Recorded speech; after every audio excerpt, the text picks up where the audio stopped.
આ 21મી સદીમાં કાયદો સર્વોપરી છે અને કાયદાના રક્ષકો ધારે તો ભલભલા માથા ભારે ગુંડા, હત્યારા, દબંગોને ઘૂંટણીએ પાડી શકે છે, પરંતુ પોલીસ ધારે તો વાત આજે રીબડામાં અમિત ખૂંટ આપઘાતના કેસની કરવી છે, જે કેસમાં અંતે રીબડાના રાજદીપસિંહે પોલીસ સમક્ષ આત્મસમર્પણ કર્યું છે।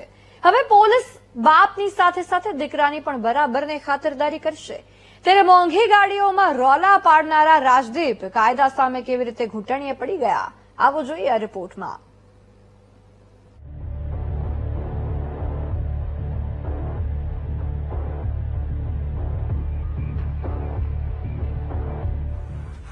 આ દ્રશ્યો પૈસા અને પાવરનો દેખાવ છે।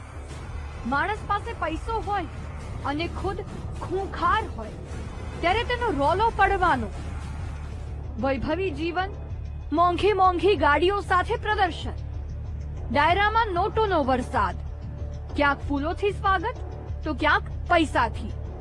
આ શાહી ઠાઠમાઠ સાથે જીવન જીવતા અને દબંગાઈમાં અવ્વલ એવા રીબડાના રાજદીપસિંહ જાડેજાનો પાવર આજે કાયદા સામે ફૂસ થઈ ગયો।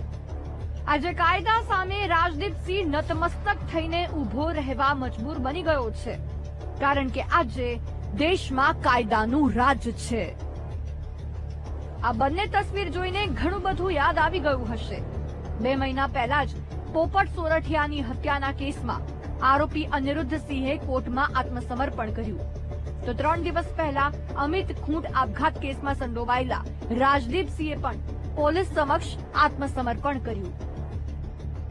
પોલીસની પકડથી બચવા રાજદીપસિંહે ખૂબ હવાતિયા માર્યા, પૈસાનો પાવર બતાવી બચવાના ખૂબ પ્રયાસ કર્યા, કોર્ટમાં આગોતરા જામીનની અરજીઓ પણ કરી, પરંતુ કોર્ટે આગોતરા જામીન ફગાવતા અંતે કાયદા સામે રાજદીપસિંહને નતમસ્તક થઈને ઘૂંટણીએ પડવું જ પડ્યું, પોલીસ સમક્ષ આત્મસમર્પણ કરવું જ પડ્યું।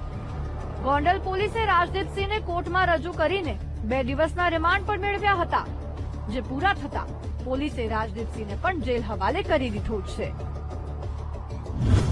અમિત ખૂંટ આપઘાત કેસમાં રાજદીપસિંહ આરોપી। 5 મેના અમિત ખૂંટે કર્યો હતો આપઘાત। અમિતની સુસાઇડ નોટમાં રાજદીપસિંહ અને અનિરુદ્ધસિંહનું નામ। અમિત ખૂંટ આપઘાત કેસમાં તેની સુસાઇડ નોટ સામે આવ્યા પછી તપાસનો ધમધમાટ શરૂ થયો હતો। અમિત ખૂંટ પર રાજકોટની એક સગીરા અને મોડેલે દુષ્કર્મની ફરિયાદ નોંધાવી હતી, જો કે અમિત ખૂંટની સુસાઇડ નોટ પ્રમાણે રાજદીપસિંહ અને અનિરુદ્ધસિંહે તેને ફસાવ્યો હતો। આ કેસમાં સગીરાની પૂછપરછ પછી ખુલાસા પણ થયા હતા અને 2 વકીલ અને સગીરાની સાથી યુવતીની પણ ધરપકડ કરવામાં આવી હતી। અમિત ખૂંટના આપઘાત પછી રાજદીપસિંહ ભૂગર્ભમાં ઉતરી ગયો હતો।